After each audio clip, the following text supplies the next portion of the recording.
Tired of your present life? Feeling the exhaustion of needing to hide everything yourself? Only 5 remain. You were close. Well, I've got you covered. Introducing Micro Tactic, a turn-based tactic game that suits your needs for the thrill as a tactician. In this game, you'll be playing with your best friend as the commanders of 2 opposing teams, developing your own tactics, making insightful decisions, and winning the game. Most importantly, it's solely based on Spider Program. By the way, this game is greatly inspired by the video game series XCOM, one of my favorite strategy games. In order to recreate the majority of the features, as well as adding up my own creativity and converting everything into Python codes, I summarized the following 4 aspects: visual representation, basic game mechanism, maps and cover generation, and of course, space to add in tactic elements. The vertex part that sustains the whole project is the mutable feature of Python list. The game involves an enormous number of modifications, including the constant changes in combatants' positions, health points, and even temporary effects. Therefore, in order to record everything that is active during each game, I've chosen lists. Another reason I pick lists over dictionary is because, for me, referring to items in lists by indexing saves a lot more times and efforts. In order to create in-game visual effects, I've chosen Matplotlib, a building function allowing the program to represent features that are hard to explain and understood merely using the storyboard.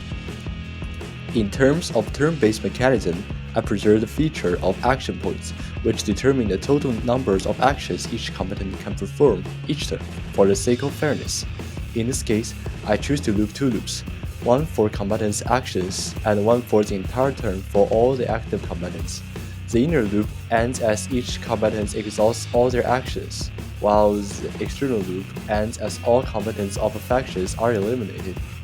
By putting every combatant list into a big list, I'm also able to modify them easily at a larger scale, as well as randomize their action order in the turn by using random shuffle function. All of these build up the base of the main function. Secondly, in order to generate random maps every time a new game is created, I utilized a large amount of NumPy random functions. I first brainstormed varieties of obstacles such as walls, corners, columns, and maybe even environmental explosives. Additionally, in order to include concepts about covers which will be introduced later, 2 types of walls will be generated, low walls and high walls.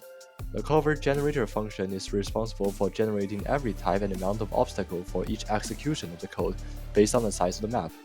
Then all of them will be then converted into in-game hidden dots so that the combatants can recognize them. Of course, these naturally generated walls serve another significant purpose additionally from blocking the ways. In real battlefields, soldiers move along covers, or in this case, the obstacles to avoid attacks and find better shooting angles.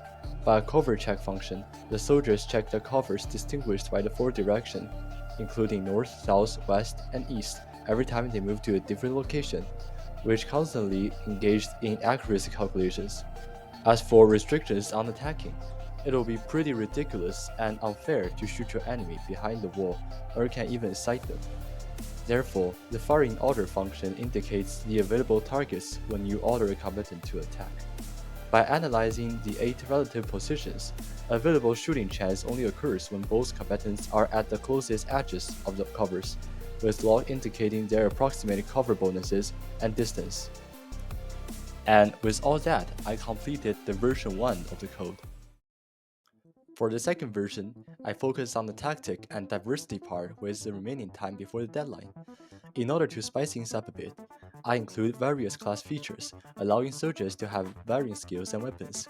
A total of 15 classes will be available, including not only passive skills, but also proactive skills, meaning some combatants will be given the 6th option. Finally, the game allows players to customize their own weapon, which become templates that can be stored and read before the game. And most important of all, everything is just super base Python code. Point is, when something sounds a bit too overwhelming, just grab everything and start from the beginning.